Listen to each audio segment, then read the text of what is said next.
Hey guys, I'm Sarah. Welcome back to my channel. Today I'm going to be sharing my favorite books of 2022.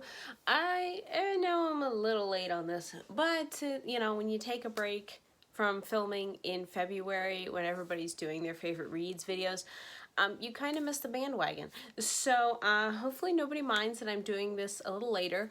I just really wanted to do it this year. I didn't do it last year, so for 2021. So I wanted to do it for 2022's books this year. I have quite a few books here to talk about, and yeah, I'm not going to be going into great detail about any of them. I have reviews for all of these on Goodreads, so if you want to see more details, you can look them up there. But yeah, I'm not really going to go into great depth on each of them because we will be here forever. And also, yeah, I'm just more going to talk about like my thoughts and feelings towards them.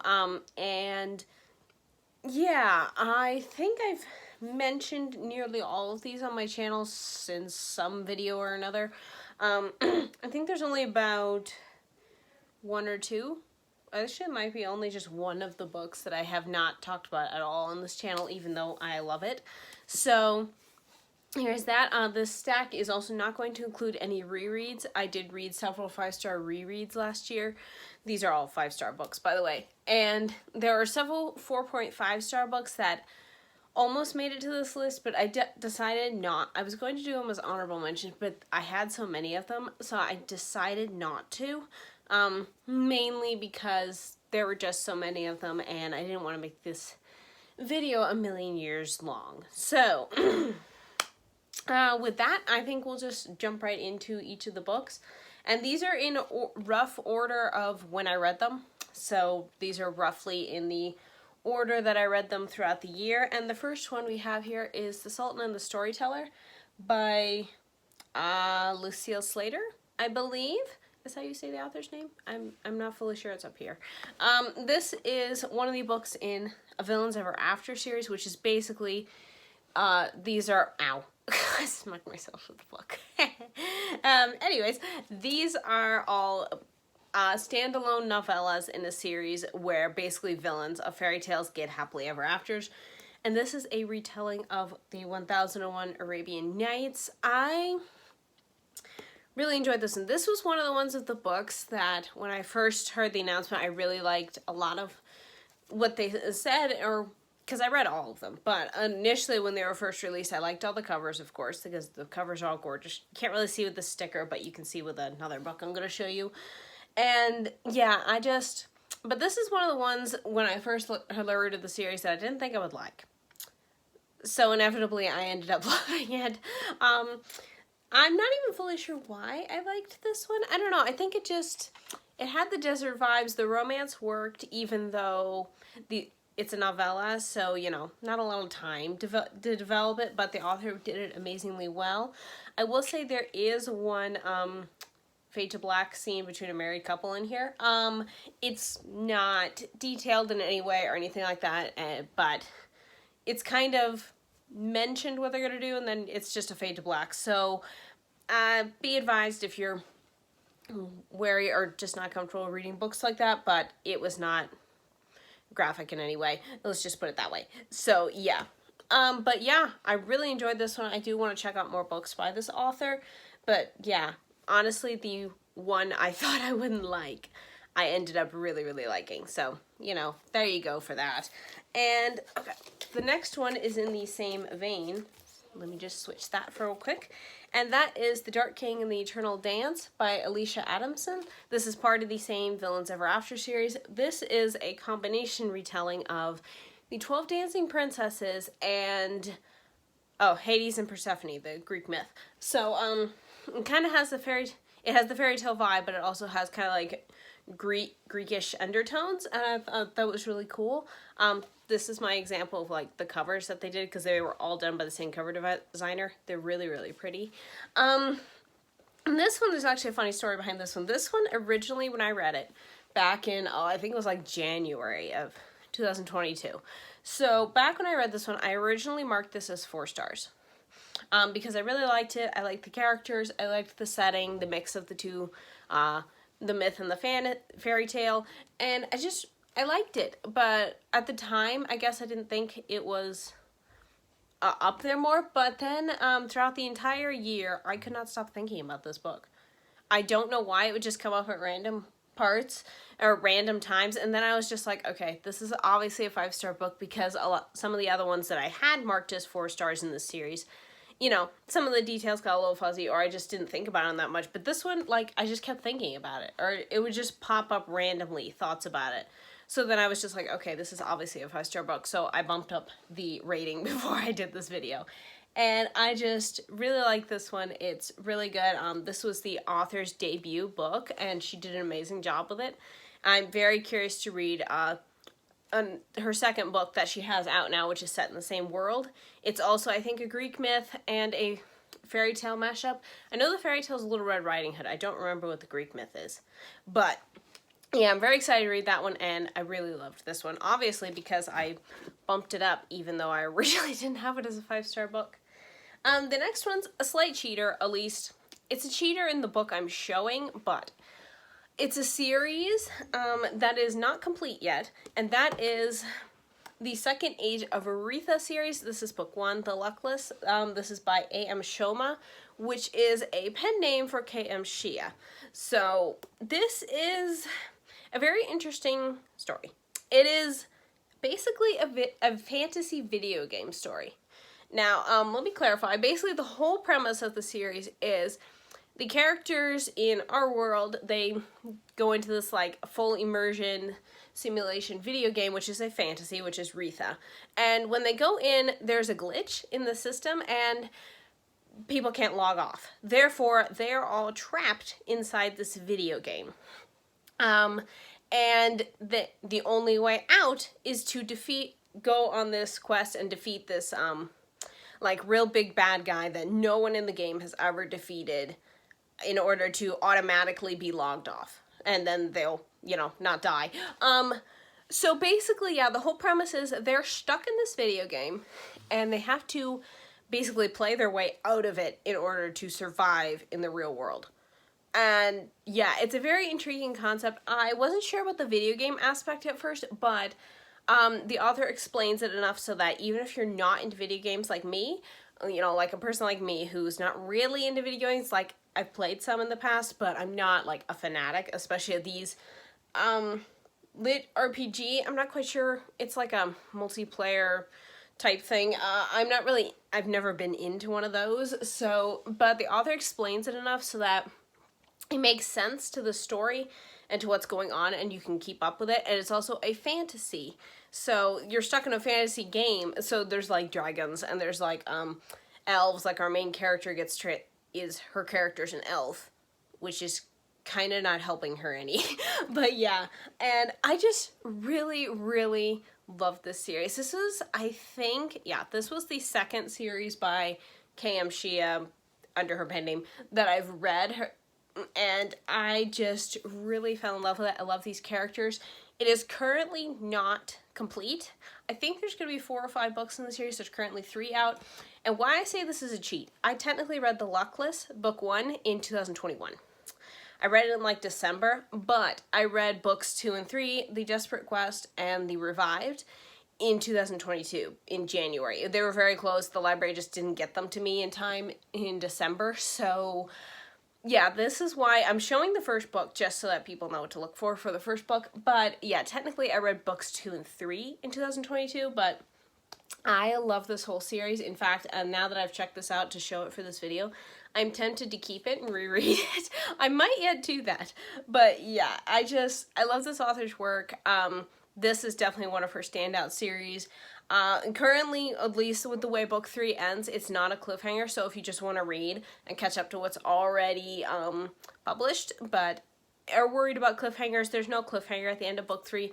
They're obviously still stuck in the game, but yeah, I think there's going to be 4 or 5 books, something like that, and I think the 4th one's going to come out later this year. I'm not fully positive. The author's been having some health issues, so I'm not fully positive if that's still on the table for her or not, but yeah, really adored this series, and I would highly recommend people check it out even if you're not really into video games.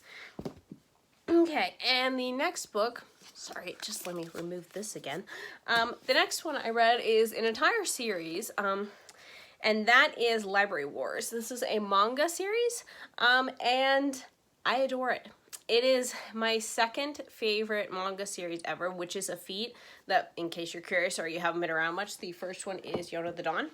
That is my first favorite manga series, and I did continue with volumes of Yona throughout the year, but since it's just a continuation of the series, I didn't include it on this list. But shout out to Yona. Those are all 5 stars. Anyways, back to Library Wars. I really didn't know what to expect with this series. I mean, I knew it was about censorship of like media and stuff, and how these library forces, this is kind of like set in a future Japan. It's listed as sci-fi. I categorize it as dystopian, so however you want to put it, because there's really no scientific elements in my opinion in this, so that's why I listed it as dystopian.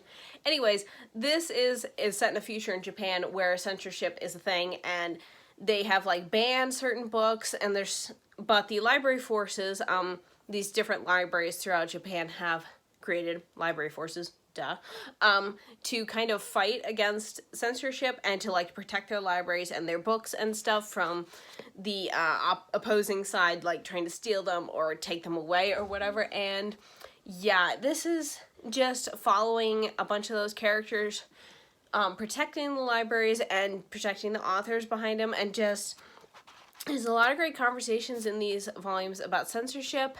And even beyond that, if it didn't have those, this is just a fun story with a bunch of fun characters, and there's great romance, there's great action. It's just, it kind of has everything, and I really, really love it. I fell in love with these characters. I think like by end of volume 1, volume 2, I was a goner. I totally love these books. They're a little harder to find nowadays because of, you know, the whole manga shortage thing that's apparently been going on or whatever, but yeah, I'm just slowly starting to get these, and I love it. I would highly recommend it. I think it's kind of a lesser known gem in the manga world, which is just a shame because it's really, really good. But yeah, I really enjoy it, really love it, and I would recommend, even if you're not into manga, maybe give this one a try, because it is really good. It is complete at 15 volumes too, so you don't have to wait for more to come out. Okay, and the next one, well, I don't know if this is considered cheating since I'm published in it, but Where Giants Fall. This is an anthology of Christian fantasy short stories by 14 different authors. One of them happens to be me. But I did love all the other stories in here, some more than others, obviously, which is kind of the thing with anthologies. You tend to love some of them more than others, and yeah, I just really enjoyed all the other contributions in here. I mean, I obviously enjoy my story. I mean, if I didn't, why did I write it? But, so yeah, I super enjoyed all the other stories in here, and highly recommend it if you're trying to find other, maybe new to you authors, or you just want to see a different takes on the theme of light and the darkness, which is the theme for this, collection, and yeah, and yes, really love it. Wow, I don't know what I was trying to say there, but it certainly wasn't coming out. The next one I have is actually also anthology. That is Warriors Against the Storm. This is, yeah, just another short story anthology. This is a little broader than Where Giants Fall. There's like fantasy, there's some sci-fi. I know there was one with like telepathic vampires in here. There were a whole bunch of other ones. I don't remember. There was like a few dystopian type ones. There's a whole different variety of genres in here. I think pretty much they're all in the speculative realm. I don't think there's any contemporary or historical type ones in here from what I remember. I'm pretty sure, yeah. I'm pretty sure they're all some kind of fantasy, sci-fi type realm. But these are really good. I loved nearly all of them. In these, some of them end a little more, some of the stories end a little more abruptly than I would like, and some of them don't. I just really enjoyed this tale, and just all these different stories taking on people just fighting against the odds, and it's really good. It's a highly underrated anthology, I would say. And yeah, I just really, really love it, and the cover is super cool. I mean, like, that is a really cool cover. Okay, the next one I have to talk about, I actually don't have with me. This is one of the ones I forgot to get from the library to show, and that is Orange. It is another manga series. Mainly I was going to show the last, like, omnibus collection of it. I don't have it with me, though, and I don't own that one yet. Basically, this story, Orange, it's a manga, like I said, and it's a contemporary, it's kind of slice of life, school days with these group of teenagers, but the catch is, our main character, Naho, I believe is how you say her name, she receives a letter one morning, from her future self. Basically, she gets a time-traveled letter telling her to save one of her classmates' life. And she thinks it's a hoax at first, and then a whole series of things happen after that. I can't really say much more than that because it would kind of spoil a lot of things. But yeah, basically it's contemporary with a time travel element. And he talks a lot about just how life is precious, and I really ended up loving it. I would almost say it's probably like one of my third or fourth top manga series because it just really hit me, especially the last omnibus, which I think includes like 3 of the volumes. You know, when they look like just this, there's just one, but they sometimes have omnibuses of more than one. I forget how many is in the orange one, though, the last one. 2 or 3 of them? I forget. But that one especially, the first omnibus collection I gave 4 stars because it was I liked it, but it didn't hit it. But the second one I gave 5 stars because it just really hit me as someone who's been through certain mental areas and mental illness and doubts and fears and stuff, similar to what one of the characters was going through. And just seeing that and seeing how much his friends cared and just how far they would go to help him. And it's just an amazing story. It starts out pretty normally, but it ends in such a powerful way, and I just really, really love it. So that is why it's on this list. I just don't have it to show you. The next one I have to talk about, I also don't have to show you because it is an ebook. It's a free ebook that you get when you sign up for the author's newsletter, and it is Sea Glass by Kara Swanson. This is like, I can't say too much about it. It's 18 pages. Honestly, that's literally the whole thing. And it's like this allegory of like knowing what's important in life and being aware of it. And I don't know, it just really hit me when I read it, and I really enjoyed it. I like the way Kara Swanson writes. Anyways, I've read a couple of her other books. So yeah, just the way she crafted it and the way the characters were struggling with it and stuff in just 18 pages, it just really hit me, and I just really, really enjoyed it, and I would recommend it. I mean, like I said, you can get it when you sign up for the author's newsletter. And the next book I have is actually part of a series that I am almost caught up to what's published, and that is Neverseen by Shannon Messenger. This is book 4 in The Keeper of the Lost Cities, and I'm not sure what it is about this book, because some of the other ones I've rated like 4.5 stars. Most of them range between 4 and 4.5 stars. One of them got a 3-star, but I don't really, yeah, that one is interesting.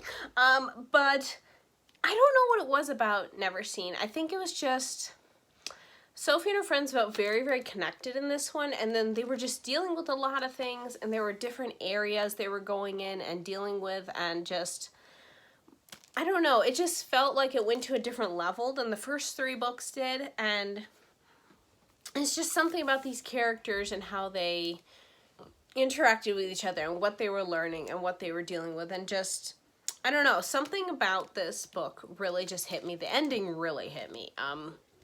Yeah.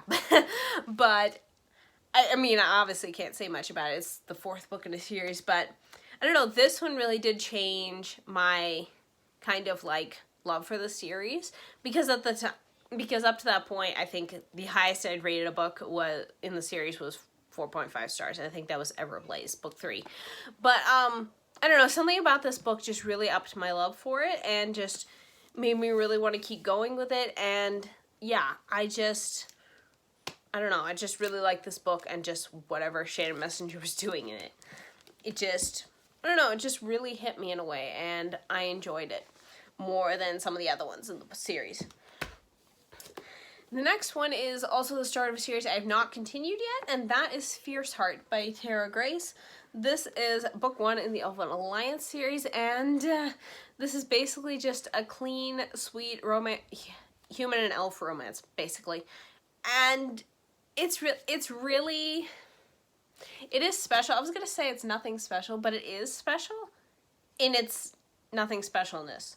That doesn't even make sense, but that's all I have to say, because honestly, it's sweet and it's nice, and there's action, and the romance is just really cute. It's kind of a, well, obviously it's an alliance. It's a kind of a marriage of alliance thing. Like, these two people don't even know each other, and they're just trying to make their relationship work for their kingdoms plus for each other. And just, I've never read a book with an arranged marriage like this. And I mean, most of the time in the books I read, people are trying to get out of an arranged marriage, but this one, they kind of just go into it willingly, and they're trying to make it work, and it just really emphasizes that love is a choice, and I really, really love that. In case you're curious, Tara Grace is a pen name for Trisha Mingrink, the author of The Blades of Akhtar, and I just really love this book. I'm very excited to continue this eventually. And in case you haven't heard, these books are actually getting new covers. They're like illustrated covers, and they're beautiful, which is partially why I'm waiting, because I'm waiting till the paperbacks have all the new covers, and then I'll just buy all those, because I gotta admit, this is not my favorite cover. But the illustrated covers are gorgeous. You can actually look on Amazon right now, like under the Kindle versions, and you can see what they look like, because they are beautiful. But yes, I am very excited to eventually, hopefully, continue the series this year. But yeah, I totally love this. I mean, just like earlier this week, I had this really bad allergy case. It hit my whole family. That was fun. And at the time when I was feeling really, really miserable, I was just reading my favorite scenes in this book, because really I just needed something light and sweet, and this is the one that came to mind. So yeah, it's just, and it stands up even to then, because I was just reading it and I was just like, oh, this is so sweet, and I love this. But even though I felt terrible. So yeah, really excellent series in my opinion, and I love it, and I really want to continue it. The next book is also part of a series, even though I did not like the second one, and that is Six of Crows by Leigh Bardugo. This is kind of the opposite end of the spectrum with fantasy. This is a dark fantasy. This book is probably not for everybody. Honestly, when I first started, I wasn't sure if it was going to be for me either, but I love these characters. Basically, yeah, it's just all these six misfits are hired basically to go on this heist and take this thing out of this impenetrable prison nobody has ever gotten in or out of. And they're basically hired to do both. And it's just the shenanigans of these characters who, like, don't fit together at all, but somehow they end up doing so, and I really enjoyed it. As far as that content goes, there is some language.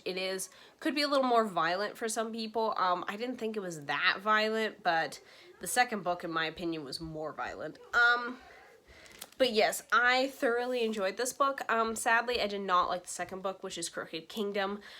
I mean, I liked it well enough. I gave it 3.5 stars, I believe. But, yeah, there were just some things in that book that I did not like. Mainly, there was a extremely unnecessary death, in my opinion, that really knocked it down for me. But I do like Six of Crows. It does end on a slight cliffhanger, so be aware of that. If you do just want to read one of them, you may be curious to read the next one. But yeah, really enjoyed this one. And the next one is also part of a series. I was considering whether to call this a reread, considering I did beta read it, but considering this is the first time I've read the final version, I decided to include it. That is The Mercenaries Deception by Angela R. Watts. This is book 3 in the Infidels book series. And this is a Christian post-apocalyptic dystopian story, and obviously I can't say much. This is book 3 after all, and yeah, basically gangs have like taken over the US is crumbling, so on and so forth. This is I would rate this series PG-13. More sensitive readers, this would be R, mainly because there is a lot of violence. There's a lot of like blood and guts and stuff. It's not really graphically described, but there is a lot of violence. There's a lot of blood. It's very gritty. It's very dark. And it just shows the reality of this situation, but also the light and the hope that are in it. This book is probably the darkest in the series, mainly because it's kind of in the middle. It's the third book. It's a 4-book series, so yeah, but I really like it. I like how honest the author is with like the situation and what characters have to go through and what they have to do in this type of situation, and it's just very honest and very real, and I like that about it. The next book, which is the opposite end of the spectrum again, is No Chance Meeting by J. Elliott. J. Elliott is a pen name of J.L. Knight, who is the author of the Ilion Chronicles, and this is Christian Contemporary. This is basically just like slice of life, like a romance slice of life with, you know, like little to no action. There is some action, but it was what the characters were going through and just how they were handling things and how they learned to trust and lean on God that really captured me in this book. I just read it at the time I really needed to, and it just really hit me, and it really helped me in a time when I needed it, and yeah, for that, I really do enjoy it. There's also enjoy it and appreciate it, and also there's like little to known stupid drama, as I like to call it, because most contemporary, in my opinion, or like drama type things have stupid drama in them. So yeah, this book doesn't really have any of that. It has realistic drama, so take that as you will. If you don't like stupid drama like me, you might really like this book. Okay, this video might be a little long, guys, sorry. The next one I have is A Lonely Dance by Selena R. Gonzalez. This is the book 2 in the Marigold Chronicles, which is a fantasy fairy tale retelling series. This is a retelling of the 12 Dancing Princesses, and I love this book. I got an early ARC copy of it, and I pre-ordered this one, and I just love it.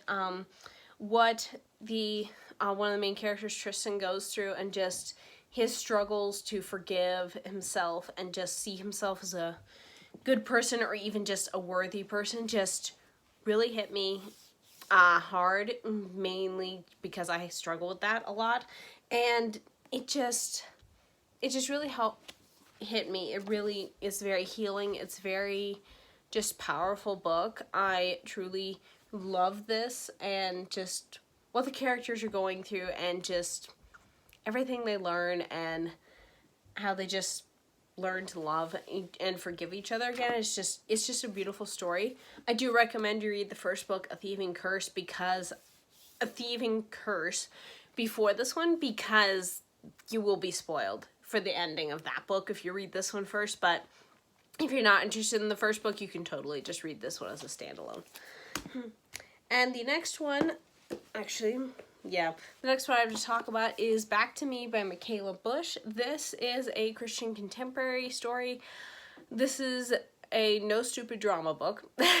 This is a very hard-hitting contemporary about recovering from abuse and like stuff like that, and it's really powerful. It's really hard to describe this book and kind of what it means to me, just because it hits very close to things I've gone through, and it's just a very powerful book. It's very hard to read sometimes, but it's just very powerful, very inspiring, and I really love this book and really applaud the author for putting this type of book out there, and where a lot of people would judge it, even though it's a very, it's a very personal type story of just like finding hope and healing when it doesn't look like there is any. And it's just, I just really love this, really related to it, and thoroughly enjoyed it. And let me grab I also read the sequel, Between Us, which is basically, it's just a little Christmas novel that kind of wraps up because this story wraps up just fine on its own. But if you want extra time with the characters and just see where they go, this one is definitely a beautiful, more... I don't want to say it's a more powerful ending, because this one has a very powerful ending, but it just definitely wraps up where the characters end up, and I would highly recommend both of them. Okay, and the next one is different vein, because this one is just plain fun, and that is Golden Braids and Dragon Blades by Melanie Karsak. This is, I believe it's part of a series, but I haven't a clue what number it is. I think it's book 4, but it doesn't matter. You can just read them as standalones. This is a fantasy steampunk fairy tale retelling kind of mashup of King Arthur and Rapunzel, which is an awesome mashup with tiny kitten, cat-sized dragons, because that is an awesome combination, and I love this book. It's very small. Technically it would be considered a novella. I don't know if it's listed as a novel or novella, but yeah, it's just a very fun, fast, sweet story. The romance in here is excellent. The banter is top-notch. The only caveat I have in here is that if you don't like... There are like 2 or 3 mentions of uses of Christ in vain. I was not fond of that, and I will be blacking that out of my book as soon as I can, because I forgot to do that, but I need to do that. That is not my favorite. I do have them counted out in my review on Goodreads of just how many there are. I'm pretty sure it's only twice, but yeah, for people who don't like that, yeah, I wasn't fond of it either. I was willing to overlook it though, because I like the story, but it has turned me off from trying any of the author's other books. But since I'm such a Rapunzel nerd and I really like King Arthur too, yeah, this one was just a win situation, and the steampunk elements made me actually feel like I was really there and stuff, which is a feat for a book this size to make me feel like I'm there. And yeah, most settings don't really pull me in, but this one definitely did. So yeah, props to the book for managing to do that. And the next book has a bent corner. Well, I'm gonna have to fix that. That's a bummer. I'm gonna have to tape that so it doesn't rip further. Anyways, it's a very strange book.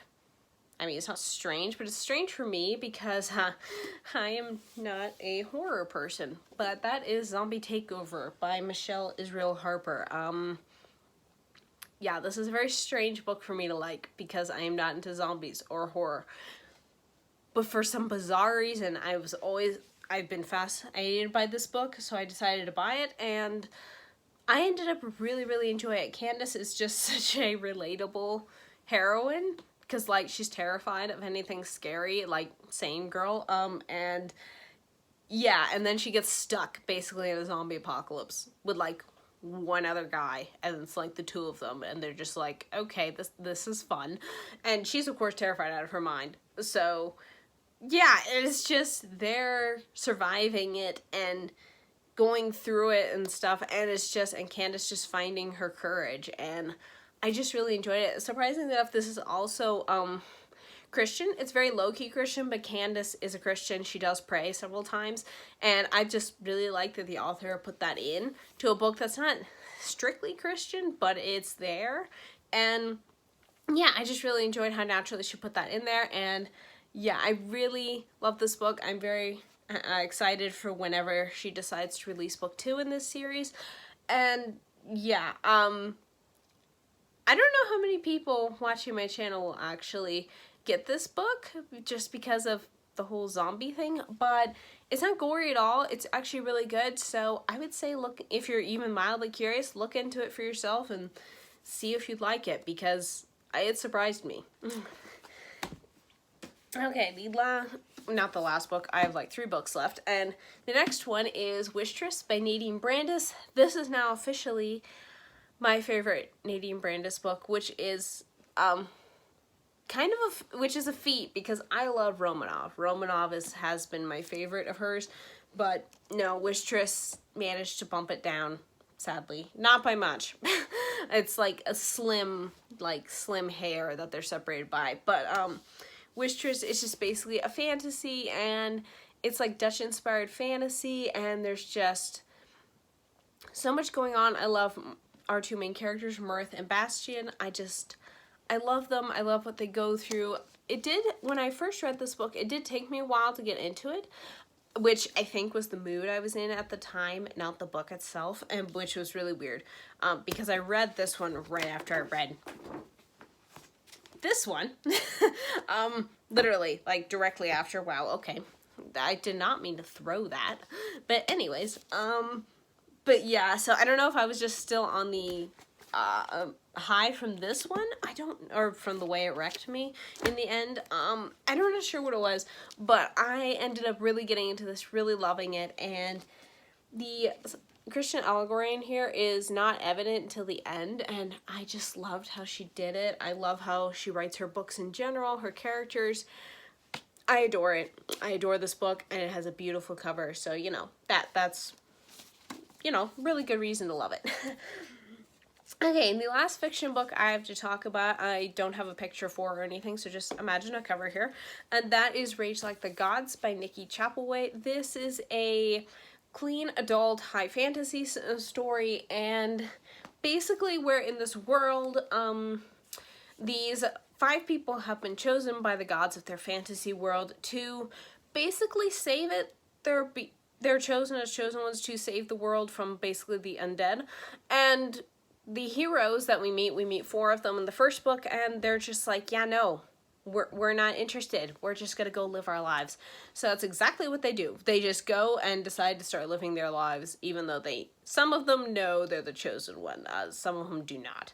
But, yeah, and then just stuff happens from there, and these characters are all amazing. The story world is very vast. The author's writing multiple books in the story world, and yeah, I will warn you though, Rage Like the Gods is a huge book. It is, I think the paperback version is like 900 pages. It's big. It's a massive book. And yeah, it took me like a whole month to read the ebook copy I got, because I got it for free from the author to give a review on. But I loved it. It was worth every minute. The characters are amazing. This author writes characters like nobody's business. And yeah, it's just, they're amazing. The whole storyline's amazing. I'm very excited for whenever book 2 comes out. And it's just, yeah, I really, really enjoyed it, and can't wait to get my hands on my own copy at some point, because, you know, being 900 pages is a little more expensive than the usual books I buy. And the last and final book, but not the least, is actually nonfiction, and that is Walking on Water by Madeleine, I believe is how you say her name. I'm not fully sure.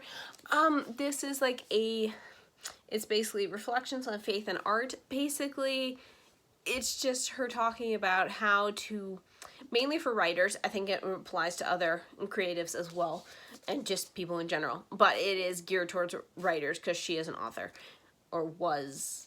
I'm pretty sure she's not alive anymore, but I actually don't know.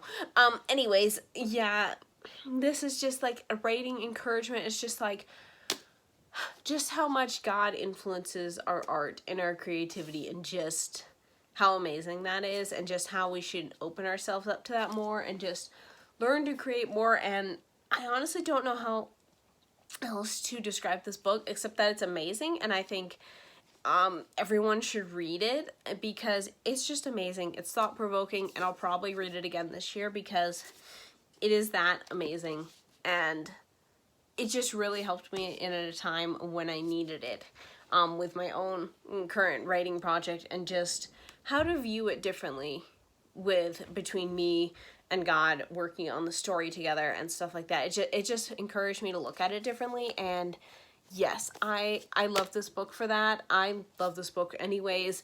I highly recommend everybody read it. I mean, you know, it may not hit some people, but I mean, I loved it so much. Literally the second I stopped reading it, I was like, the next day I was like on Amazon trying to find a copy of it, because I was just like, yeah, I need to buy this and read this again. So yeah, that is just how much I loved it. And those are all my favorite books of 2022. If you can tell from the way I'm putting my arms down, the stack literally almost hits the camera level. And if I had those other 3 books that I talked about, or at least 2 of them, you probably could see it in the view. Yeah, sorry about the long video, guys, but I just wanted to include all of these, and yeah, let me know down below in the comments what you think. What are some of your favorite books from 2022? And yeah, do you have any hopeful favorite books for 2023? I don't like to judge books like that, so I don't have like a list of here's who I think might be a 5-star book, because most of the time I'm wrong. You know, like I would never have expected Zombie Takeover to be on here otherwise. So I don't really do that, but I know some people do. So yeah, if you want to share those or any other thoughts that you have down below in the comments, I would feel free. I always love to hear from you guys, and you can like and subscribe if you want. I probably won't say that every single video, but you know, if you feel like it, do it. If you don't. Okay, so, and with that, I will see you next time, guys. Thanks so much for watching. Bye.